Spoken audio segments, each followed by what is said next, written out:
Now that Samsung has launched all of its high-end smartphones for 2022, the focus is slowly shifting to the Galaxy S23 series. When it arrives, the Galaxy S23 will have some big shoes to fill, but we're confident that Samsung can pull it off with its new flagship phones. Among this year's releases, the Galaxy S22 and Galaxy S22 Plus felt a lot more iterative than innovative. But the Galaxy S22 Ultra had no such problem, bringing the Galaxy Note back to life. And the company seems on track to launch the Galaxy S23, Galaxy S23 Plus, and the Galaxy S23 Ultra early next year. The battery that will be used inside the Galaxy S23 Plus has appeared in a certification database. Safety Korea, a South Korean agency that certifies batteries, has certified the Galaxy S23 Plus battery. In comparison, the Galaxy S22 Plus battery was certified in September 2021, and that could mean that the Galaxy S23 series could be launched in February 2023. As per the battery's model number, it will be used in the SMS916B, which is the Galaxy S23 Plus's model number. The battery is manufactured by China's ATL, named Amperex Technology Limited, which also makes batteries for the Galaxy Z Flip 4 and the Galaxy Z Fold 4. Unfortunately, the image is quite blurry, and the text printed on the battery is unreadable.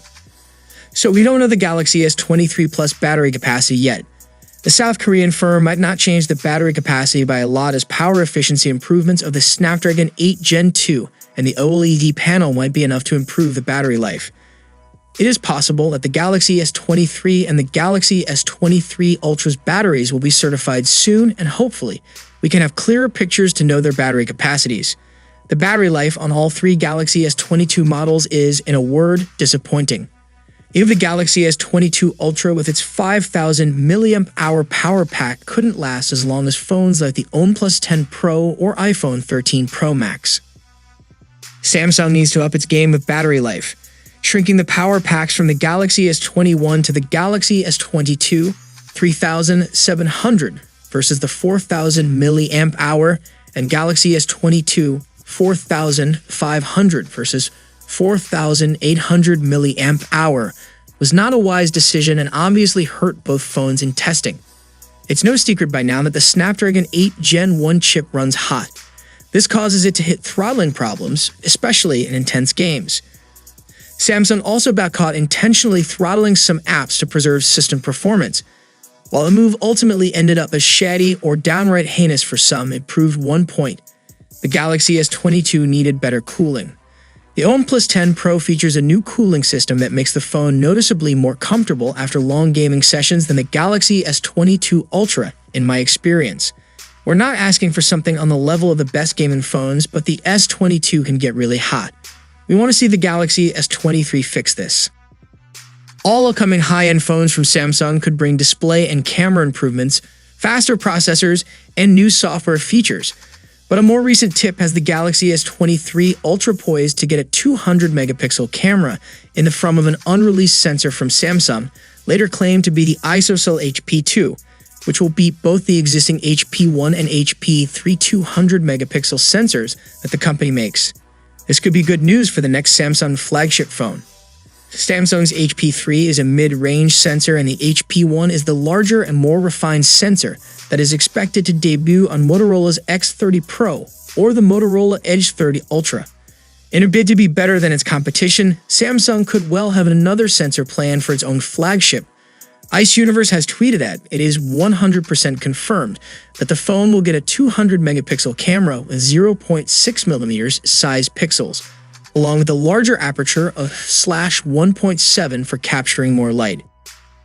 This indicates an almost insignificant increase in camera sensor size from the S22 Ultra, but it is apparently slightly bigger than the 48-megapixel camera sensor that the iPhone 14 Pro supports. Let's face it, the Galaxy S22 and Galaxy S22 Plus are pretty boring. They look just like their predecessors, without many new features. The biggest change involved improved nightography for low-light photos, but all of Samsung's efforts clearly went into the most expensive Galaxy. While understandable, we'd really like to see the Galaxy S23 and Galaxy S23 get something that makes them more than iterative upgrades. Whether it's a fresh design, stronger cameras, or display refresh rates that actually dip to 10 Hz, since the Galaxy S22 and Galaxy S22 Plus did, in fact, feature a minimum of 48 Hz instead of the 10 Hz Samsung initially advertised. We just don't want the Galaxy S23 and Galaxy S23 Plus to bore us. The Galaxy S23 Ultra, though, should be anything but boring. For the Galaxy S23, that probably means an early 2023 appearance. Phone release windows are pretty predictable nowadays, and we don't expect Samsung to deviate from this, but the coronavirus pandemic and chip shortages have created some delayed phone launches in recent memory. So, what do you guys think about the upcoming S23 series?